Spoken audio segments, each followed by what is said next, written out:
Hey, good morning. It is Wednesday morning. I apologize for the delay in putting some new material. Just kind of been in flux here at the house, so I hope you accept my apology. Today is Wednesday. We are in Psalm chapter 19. What a great psalm it is.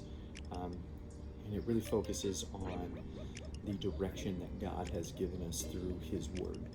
And the psalmist really relishes what God has done for him and given him through the law, through His Word, through a living and breathing account, a love letter that He sends to us. And it really, I've referenced this a few times because chapter 19 really spotlights what the Word is to us. And so I'm going to pick it up right from verse 7. He says, "The instruction of the Lord is perfect, renewing one's life.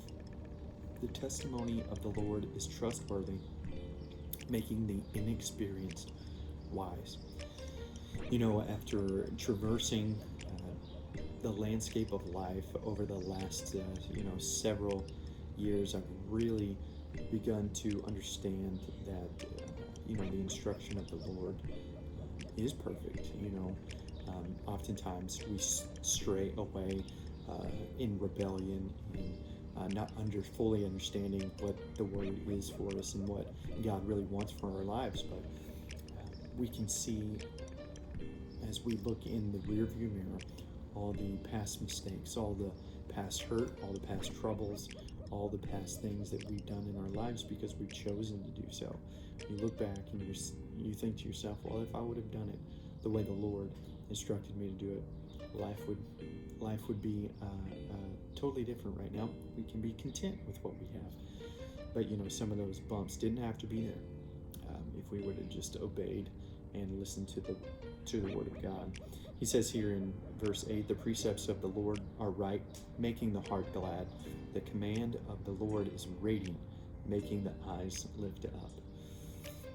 Making the heart glad. Now, yes, it makes my heart glad. And looking back on those decisions in life that I had, the precepts of the Lord were right, and my precepts were absolutely wrong. And they didn't make my heart glad in some instances. There's blessings from those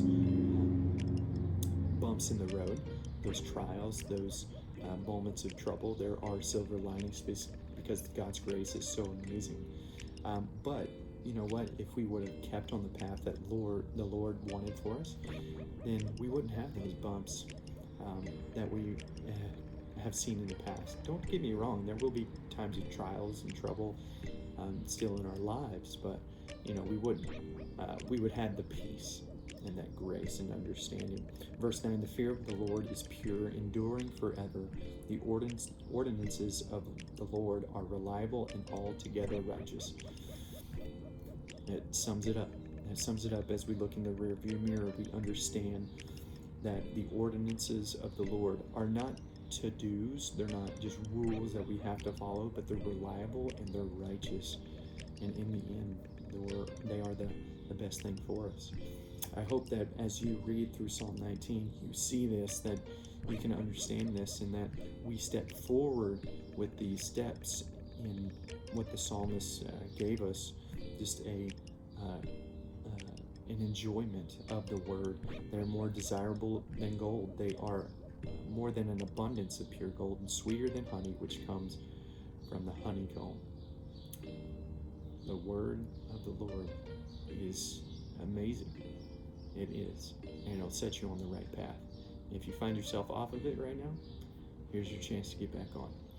I love you guys. I'll see you tomorrow. I promise that I'll be back on here tomorrow. Remember to love God and love people. We'll see you tomorrow.